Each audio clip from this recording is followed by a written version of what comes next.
Avez-vous déjà réfléchi à ce que signifie réellement choisir entre le bien et le mal? Pourquoi Dieu a-t-il créé l'arbre de la connaissance s'il savait qu'Adam et Ève pécheraient? C'est une question qui secoue l'âme et nous oblige à approfondir nos choix quotidiens. Mais ce qui est encore plus surprenant, c'est la réponse cachée dans cette même question. Dieu, dans son amour infini, nous a fait le don le plus puissant et le plus risqué, le libre arbitre. Et la vraie question est la suivante. Que ferons-nous de ce cadeau?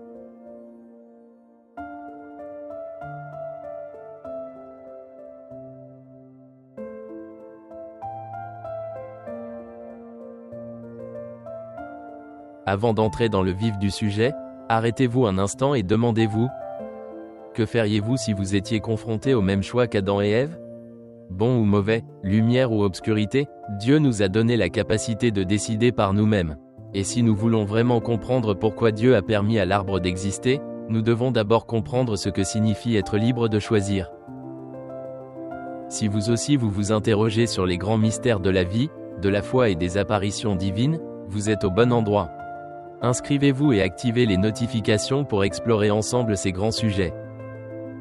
Maintenant, réfléchissez bien. Si Dieu l'avait voulu, il aurait pu créer un monde où l'obéissance était la seule option, où l'amour pour lui était automatique et obligatoire.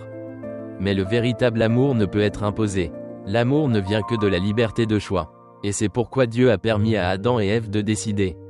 Il ne voulait pas de marionnettes, il voulait des enfants capables de choisir indépendamment de le suivre ou de s'en aller. Pensez à la puissance de cette réalité.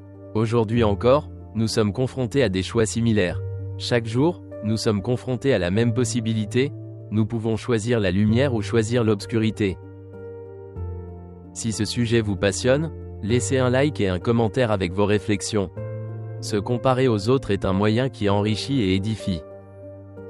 Au moment où Adam et Ève ont choisi de désobéir, quelque chose de dévastateur s'est produit.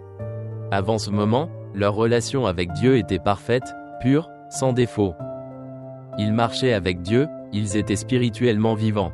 Mais leur décision a tout changé, le péché est entré dans le monde, et avec lui la mort spirituelle. Depuis, tous les êtres humains doivent faire face aux conséquences de ce choix. Mais voici la merveille du plan de Dieu, même en sachant que l'humanité pécherait, Dieu n'a jamais cessé de nous aimer. Il ne nous a jamais abandonnés.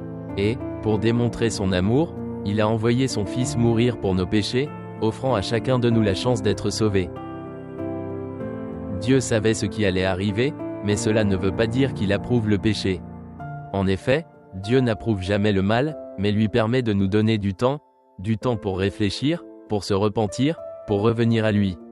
Dieu veut que notre choix de le suivre soit libre, sans forcer, car c'est seulement dans la liberté qu'il se manifeste. Lui-même le véritable amour.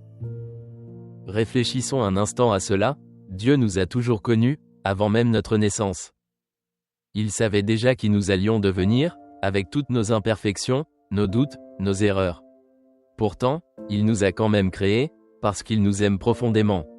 Même s'il savait que beaucoup le rejetteraient, son plan de rédemption restait inchangé. Cet immense amour nous offre une issue, un salut éternel, mais c'est à nous de le choisir. Quand Adam et Ève ont désobéi, le péché est entré dans le monde, entraînant la séparation d'avec Dieu et la mort spirituelle. Mais Dieu avait déjà un plan pour nous racheter, et ce plan culmine dans la croix. Jésus, le Fils de Dieu, a choisi de mourir à notre place, prenant sur lui le châtiment de nos péchés. Maintenant, arrêtez-vous et réfléchissez un instant. Avez-vous déjà vraiment compris le sens de ce sacrifice?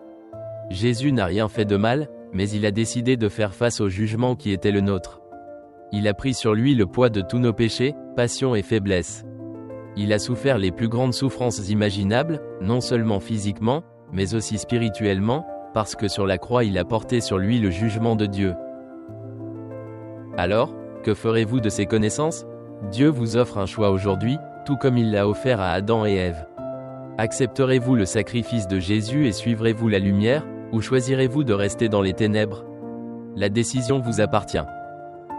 Si vous décidez d'accepter le don de Jésus, vous serez sauvés. Votre vie sera transformée, libérée du fardeau du péché. Mais si vous refusez cette offre, vous devrez faire face seul aux conséquences de votre péché, conduisant à une séparation éternelle d'avec Dieu. Ce n'est pas une menace, C'est une réalité spirituelle à laquelle nous devons tous faire face. N'oubliez pas, la vie sur cette terre est temporaire. Aujourd'hui, nous sommes là, mais demain nous ne serons peut-être plus là. Le temps est un don précieux, une fenêtre de grâce que Dieu nous a donnée pour faire notre choix. Et une fois cela fait, les conséquences seront éternelles. Ce sera une vie avec Dieu, dans la paix, la joie et l'amour éternel, ou une séparation permanente, loin de lui.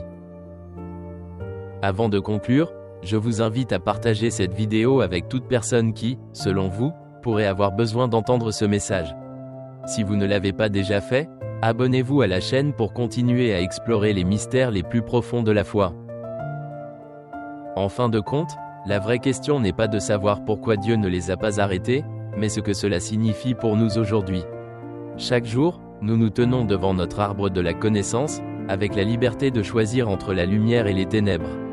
C'est un don précieux, mais aussi une immense responsabilité. Dieu dans son amour nous observe, nous guide, mais ne nous force jamais la main. Notre choix est ce qui définit non seulement notre chemin, mais le destin de notre âme. Qu'allez-vous choisir aujourd'hui ? C'est le moment de décider. La bonne nouvelle est que par la foi en Jésus, nous obtenons non seulement la vie éternelle, mais aussi la vraie paix et la vraie joie déjà dans cette vie.